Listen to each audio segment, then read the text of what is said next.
In the heart of the ancient forest, where the trees whispered secrets to the wind and the shadows danced beneath the moonlight, there lived a witch named Elara. She dwelled in a cottage hidden deep within the dense undergrowth, her life entwined with the magic that flowed through the roots of the earth.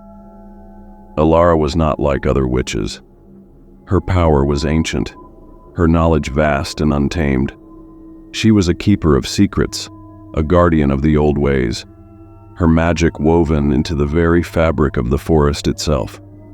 But as the years passed and the world changed around her, Elara found herself growing weary of her solitary existence. She longed for companionship, for someone to share in the wonder of the magic that surrounded them. It was on a moonlit night, when the stars burned bright in the sky and the air hummed with the energy of the earth, that Elara decided to perform a ritual to summon a companion, a kindred spirit to walk beside her through the darkness. Gathering herbs and incense, Elara prepared for the ritual, her hands moving with practiced ease as she traced ancient symbols in the dirt and lit candles to guide her way. With each flicker of the flame, she felt the power of the magic coursing through her veins, filling her with a sense of purpose and determination. As the ritual reached its climax, Elara spoke the words of the ancient covenant, her voice echoing through the forest like a hymn to the gods. She called out to the spirits of the earth, to the forces that dwelled within the shadows, inviting them to join her in her quest for companionship. For a moment, the forest seemed to hold its breath, the air thick with anticipation. Then, with a rush of wind and a crackle of lightning, the ritual was complete, the magic swirling around Elara like a whirlwind of energy and light. But as the smoke cleared and the candles flickered out, Elara realized with a sinking feeling in her heart that something had gone wrong. Instead of a kindred spirit, she had summoned something far more sinister, a being of darkness and despair, its eyes burning with an otherworldly light. With a cry of horror, Elara tried to banish the creature back to the depths from whence it came, but it was too late. The being had already taken root in the forest, its presence a stain upon the land. As days turned to weeks and weeks turned to months, the creature's influence spread like wildfire, twisting the once bountiful forest into a dark and twisted labyrinth of thorns and brambles. The animals fled, the trees withered, and the very air seemed to pulse with a sense of dread. Desperate to undo the damage she had wrought, Elara sought out the help of a young witch named Astrid, a student of the old ways, wise beyond her years. Together, they embarked on a quest to confront the creature and put an end to its reign of terror once and for all. Armed with ancient spells and enchanted artifacts, Elara and Astrid journeyed deep into the heart of the forest, their footsteps echoing through the silent woods like a drumbeat of defiance. With each passing moment, the air grew heavier, suffused with a sense of unease that hung like a pall over the land. At last, they came upon the creature's lair, a dark and foreboding cavern hidden beneath the tangled roots of an ancient oak. With a sense of trepidation, they descended into the depths, their torches casting long shadows against the damp stone walls. As they ventured deeper into the darkness, the air grew thick with the stench of decay, while the walls seemed to pulse with an otherworldly energy that sent shivers down their spines. But Elara and Astrid pressed on, their determination unwavering in the face of unspeakable evil. At last, they reached the heart of the cavern, a chamber bathed in an eerie blue light, its walls adorned with strange symbols and sigils, and there, at the center of it all, stood the creature, a towering figure of darkness and despair, its eyes burning with a malevolent light. With a cry of defiance, Elara and Astrid unleashed their magic, their spells colliding with the creature in a dazzling display of light and energy.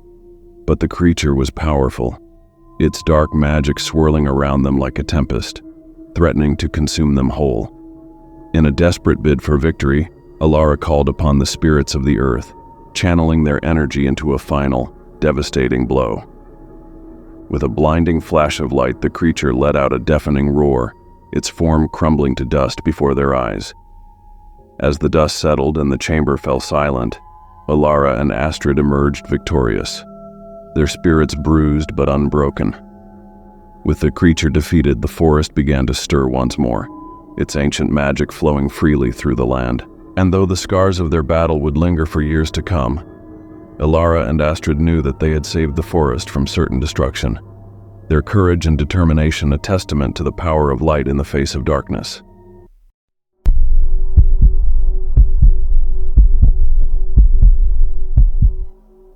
In the quiet suburbs of a small town, nestled among the rows of neatly trimmed lawns and picturesque homes, there stood a quaint two-story house. It was here, in the heart of this ordinary neighborhood, that the silence of solitude would descend upon one unsuspecting soul.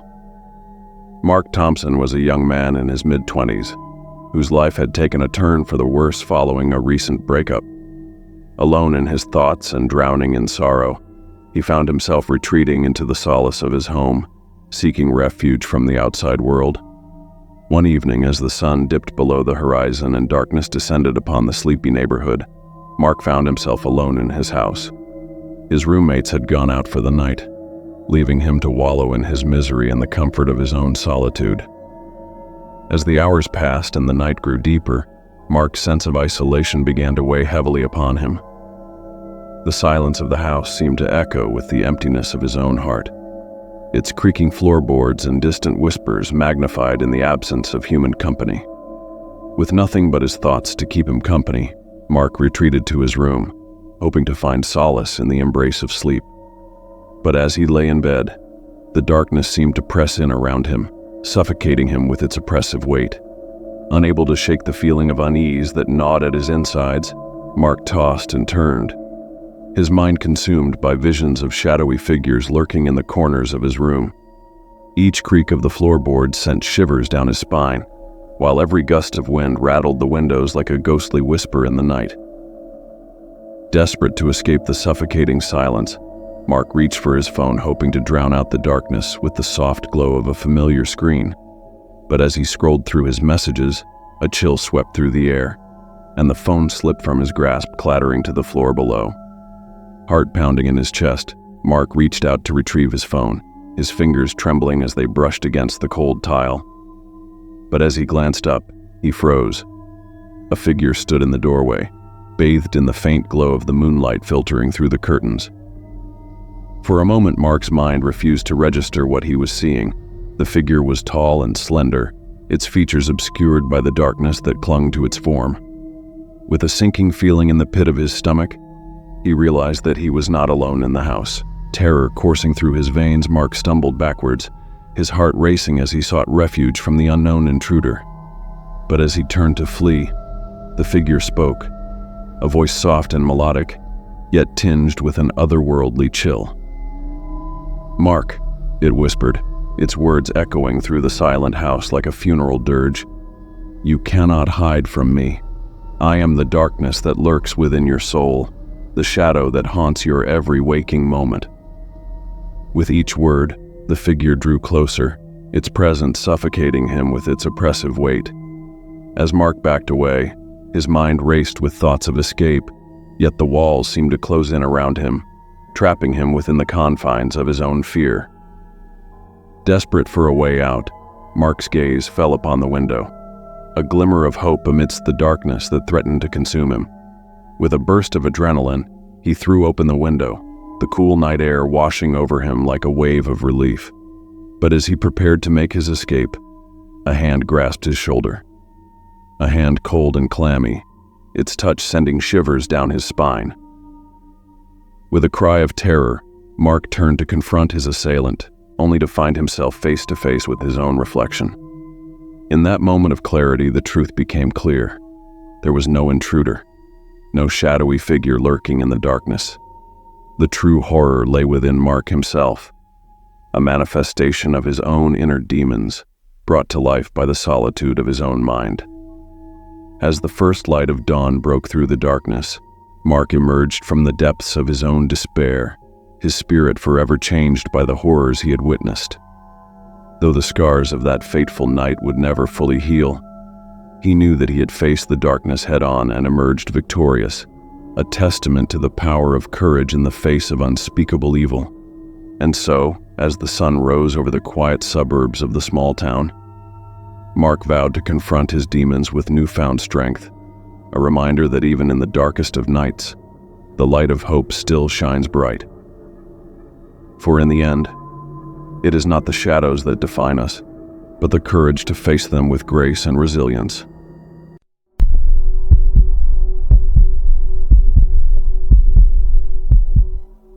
In the heart of a forgotten town, where the streets lay barren and the buildings crumbled with age, there stood a dilapidated carnival grounds.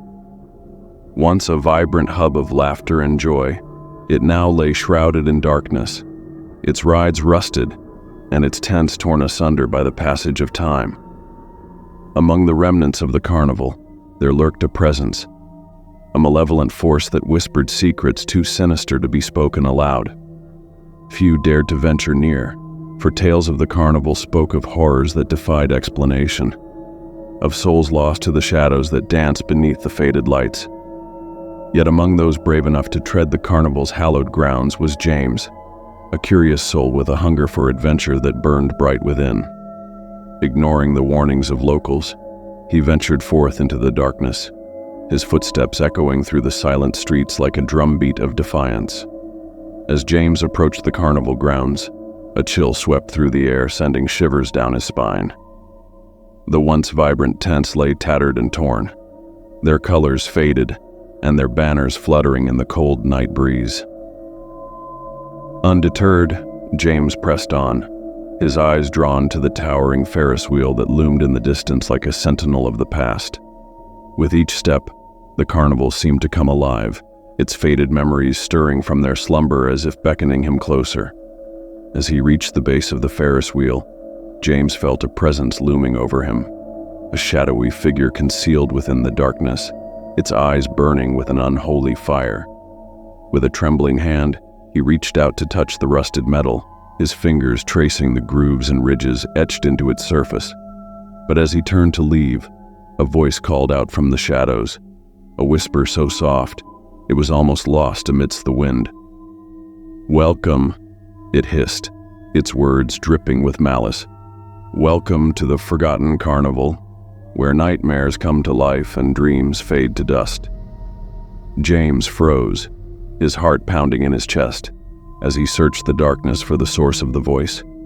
Yet all he saw was the empty expanse of the carnival grounds, its twisted shapes and jagged edges looming like specters in the night. With a sense of unease gnawing at his insides, James turned to flee. But the carnival had other plans. Its ride sprang to life with a cacophony of creaks and groans, their faded lights flickering to life as if guided by an unseen hand. As James stumbled through the carnival grounds, he found himself ensnared in a labyrinth of mirrors, a hall of twisted reflections that mocked his every move.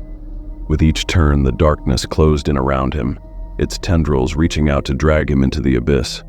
Desperate to escape, James pressed on, his mind consumed by visions of horror and despair.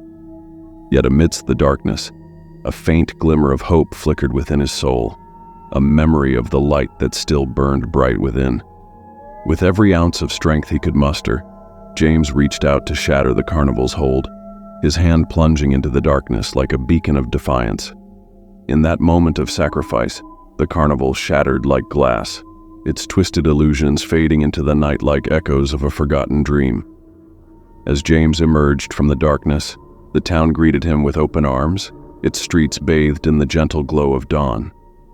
Though the carnival still lay in ruins, he knew that he had faced its horrors head-on and emerged victorious, a testament to the power of courage in the face of unspeakable evil.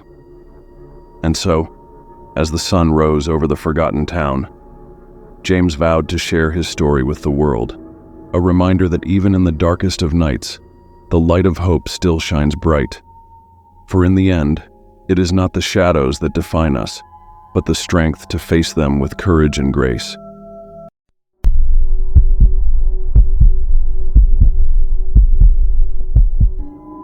Deep in the heart of the whispering woods, where the shadows dance and the trees whisper secrets long forgotten, there stood an old, dilapidated cabin.